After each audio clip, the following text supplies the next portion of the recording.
Welcome to Standing on Business with Eric Foss. I'm your host, Eric Foss.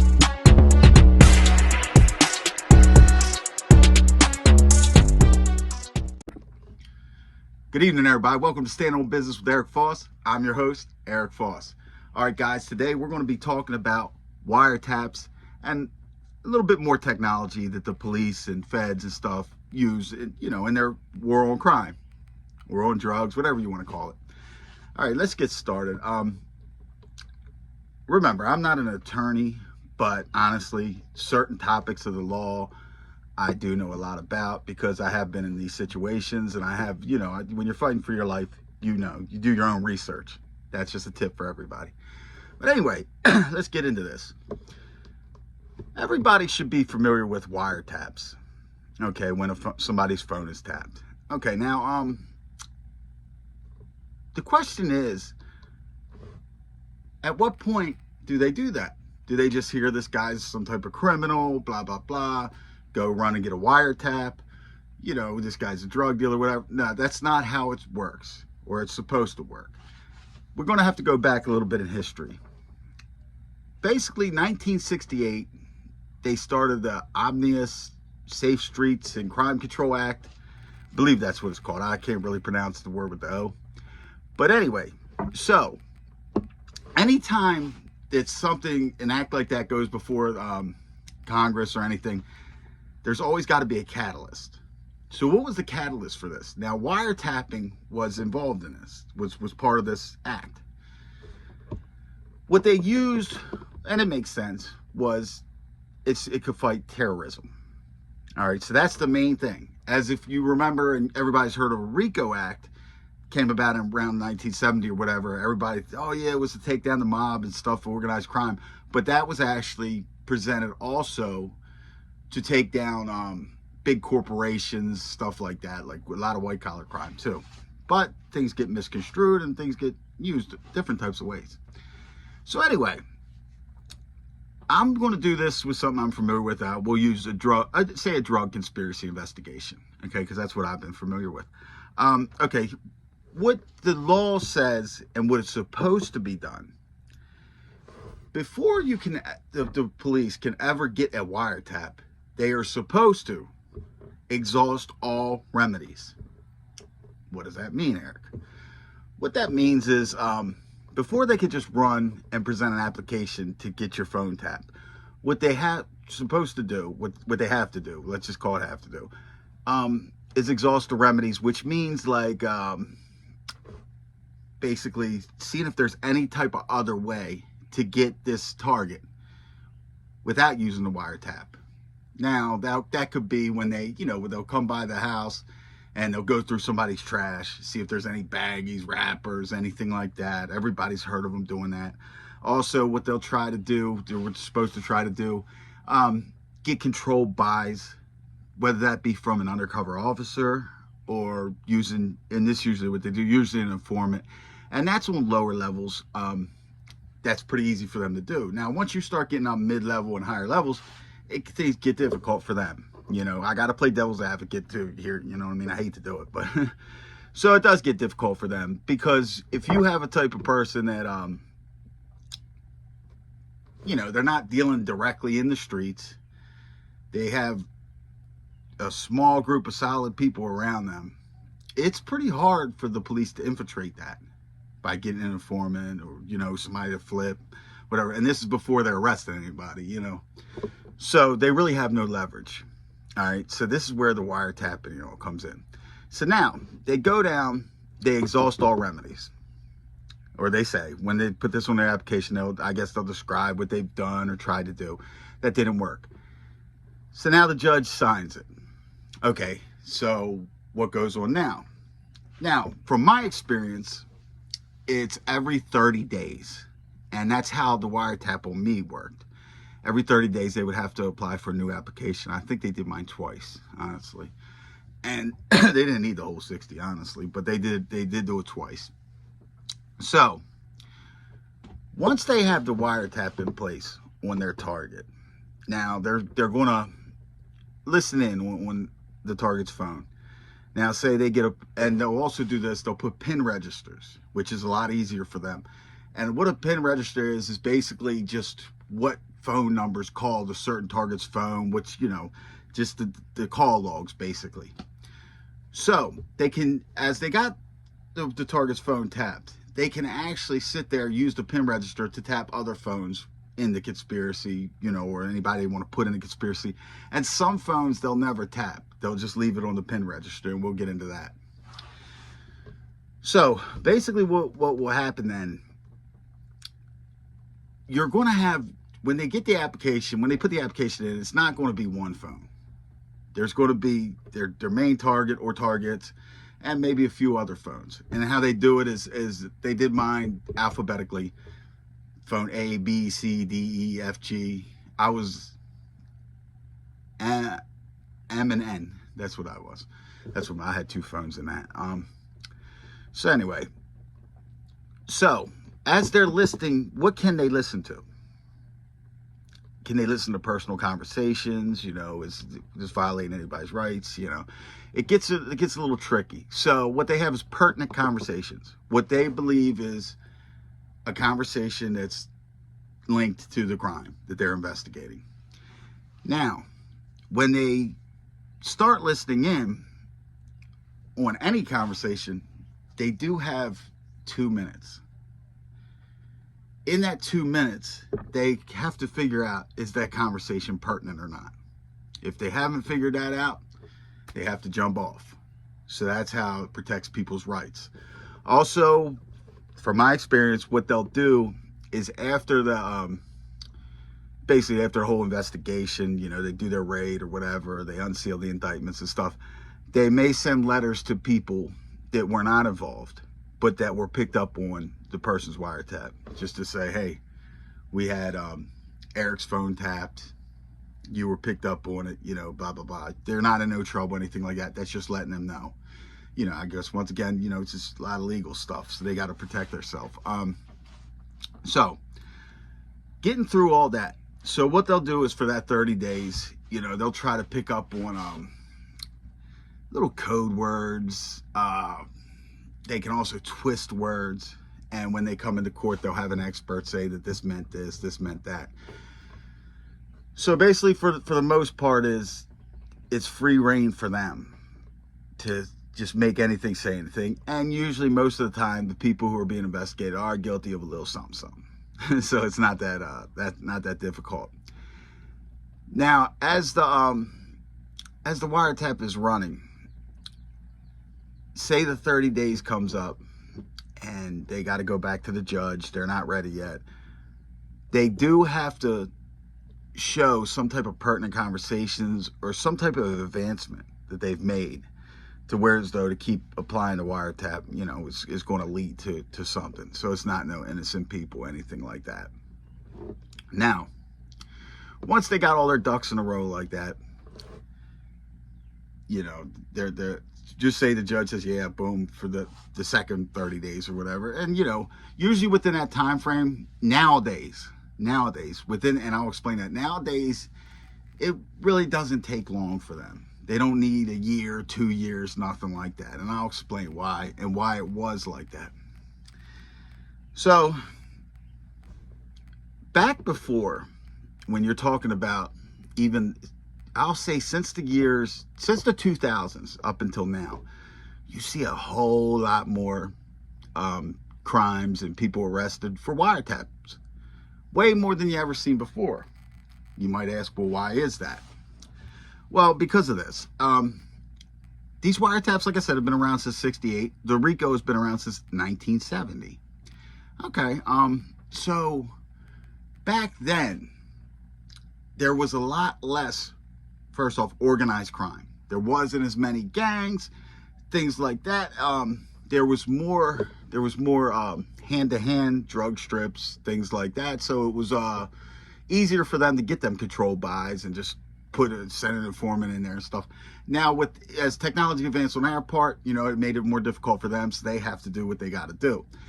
Now, also, what I believe, this isn't written in stone, but what I know and believe is nowadays, they don't exhaust the remedies. They just don't. they'll put on paper that they tried, but truthfully, at the end of the day, they're not doing everything by the book.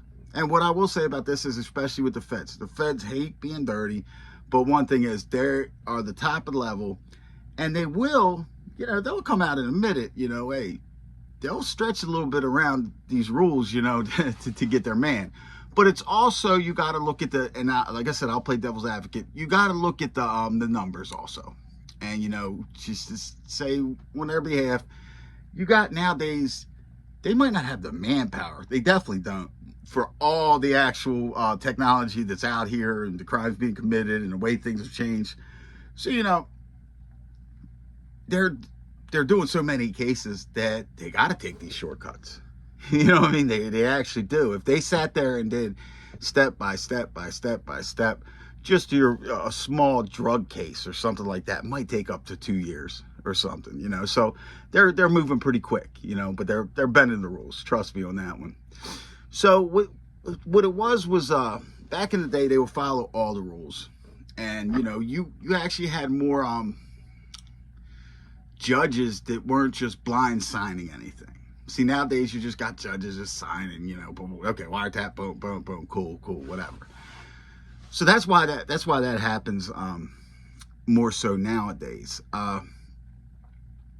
Also, what they will do to you.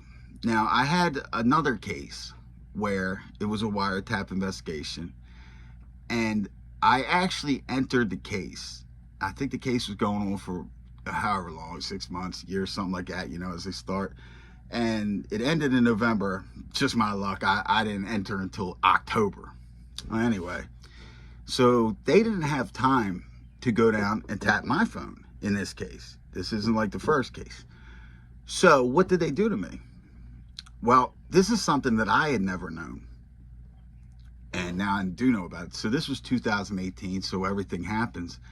So me and my lawyer are talking, and he's like, yeah, I believe they put a stingray, used a stingray on you. I was like, a stingray? I'm thinking of a fish or something, you know what I mean? Something in the ocean. Well, anyway, what that is, everybody knows nowadays with cell phones, if, like, you've probably seen on, like, crime shows and stuff, like, they'll ping where you were at by what tower you were near and things like that, to put a person at a scene of a crime. Okay? Well, this is a little bit the same, but it's a lot different. I believe it's called the Harris Corporation. They invented or came up with the technology for the stingray. And there's something to this, because there's an NDA, non-disclosure agreement, between them and the feds. So I guess it goes to where, as though if it gets into a court, somebody's going to testify about how this works completely or something. I mean, I can't be sure, but it's an NDA. But the feds don't want that out there, so they'll never let it get that far. It's a whole lot of weird shit. And I'll explain to you how it is. So my lawyer was hell-bent on this. He was actually just making his bones. He was young, just making his bones. You know how they are. So he's going into this stingray stuff, and I'm like, man, is this guy nuts? Well, anyway, he was correct. And just to prove to you the non-disclosure, he was in court and said to the prosecutor, not in open court, but he walked up to him personally and said, hey, you used a stingray on my guy, didn't you? The prosecutor said, I will not confirm or deny that. So basically, this is a little bit tricky. Now, what it is it's basically a cell tower, but it's simulated. So all they need is your phone number. If they have your phone number, they can link it, put up the simulated cell tower, and they will get your exact location. Not in the miles, they will get your exact location. I don't know about if it can take data off of phones and phones around you or whatever, but that's what it possibly could do, and that is invading other people's privacy. Maybe that's why there's an NDA. That's what I'm thinking of, because why else would there be this NDA? So basically, that's what they did to me back then on that one. Now, they didn't put a PIN register or anything like that, and that one I wasn't convicted of nothing serious. Truthfully, I shouldn't be convicted of nothing at all, but at the end of the day, it is what it is. They twist your words. But these things are being used nowadays. The technology is so high tech, and it is high tech for the people in the streets committing crimes. So it has to, they have to play ball also. Now, with these things, though, it just like, with the Stingray, I don't even think that they need a warrant. They don't even need a warrant for it. Because they use that a lot of times, like, say a person's on the run.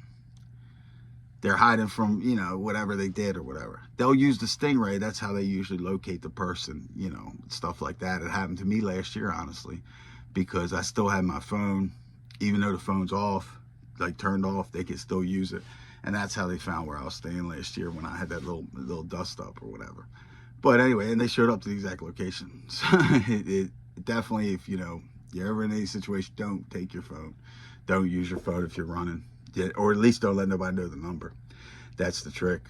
But yeah, so now with the wiretaps, once they do whatever they got to do and they get into it, and it gets into a court.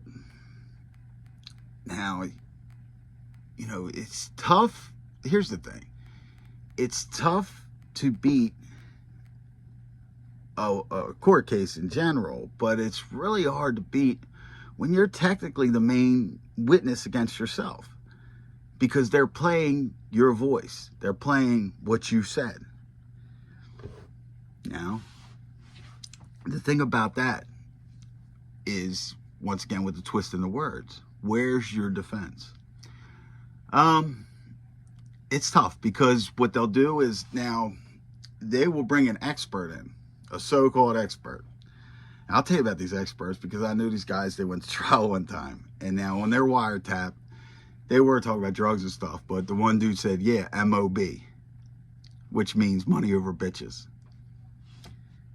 They actually had an expert get on the stand and say that meant money over the bridge, which means somebody ripped the person off and something like that. Like, it was totally off.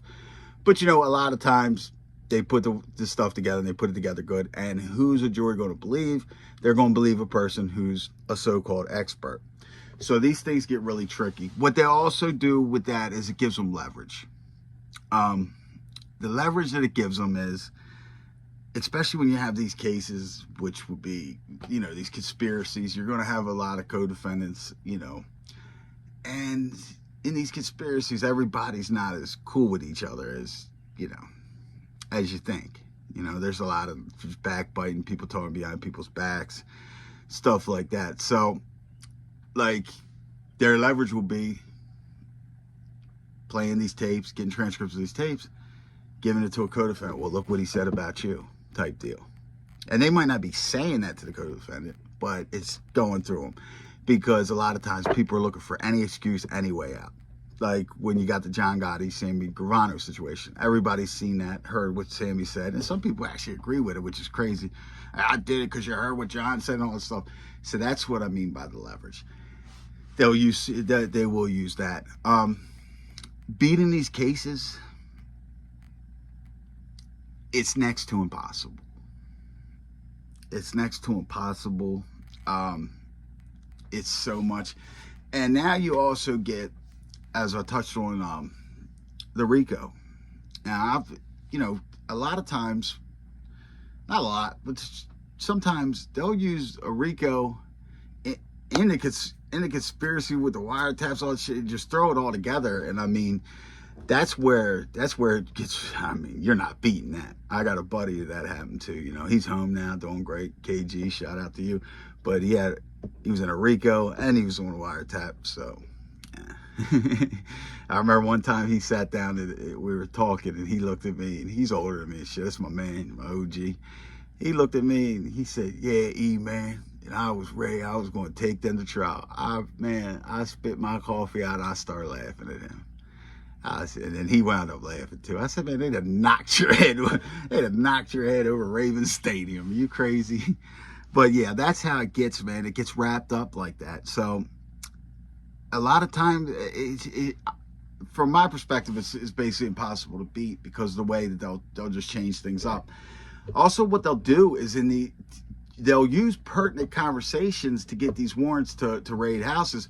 But what the conversations they're using also is just transcribed when they take it to the judge. They're not actually playing it. Like, they've done that to me, where it's a conversation, I've listened to it. You know what I mean? When I got the discovery and stuff, I've listened to it, and it's 100% not me. But now they will never take that into court and in front of a jury or nothing like that. But hey, transcribe real quick, boom, to go get other warrants and, you know, things like that. So yeah, they break the rules, you know. But like I said, you gotta, I guess they got to, but they're not supposed to. That's not even fair. You know, fuck them. But yeah, they, you know, that's been my experience with it. Also, like I like to say, anybody who knows me probably knows I've probably haven't had a private phone conversation in over 25 years. And with that being said, you know, I've done all that prison time and stuff, and I just would like to say this though. So they've listened to my conversations for all them years, and they just come up with a few bad words. I'd like to listen to theirs for about 6 months, see what I could come up with. But you know, that'll never happen. They're probably good guys. But at the end of the day, if you know anybody's wrapped up in these type of things, you know, it's pretty much cut and dry. And like I said, with the exhaustion remedies, how they're cutting the corners now, you really got no proof. So in other words, if you're trying to file a motion to get it dismissed, I'll tell you another one. This was in federal court, so federal and state is a lot different. You know, it's a different ball game. So like in state court, certain things you can get motions hearings will get chucked out. Federal court, no, it's not happening. My situation was this on the first case, and I'll show you the examples. My wiretap was from, I believe the start date would have been like June 14th, okay, of 2003, until, you know, 30 days and, you know, how they do it. Well, on June 10th or 11th or something, which I wasn't even legally allowed to be on my phone tap, they were already 169 phone calls in. So my wiretap's illegal at that point. Truthfully, cut and dry by law. But here's the problem.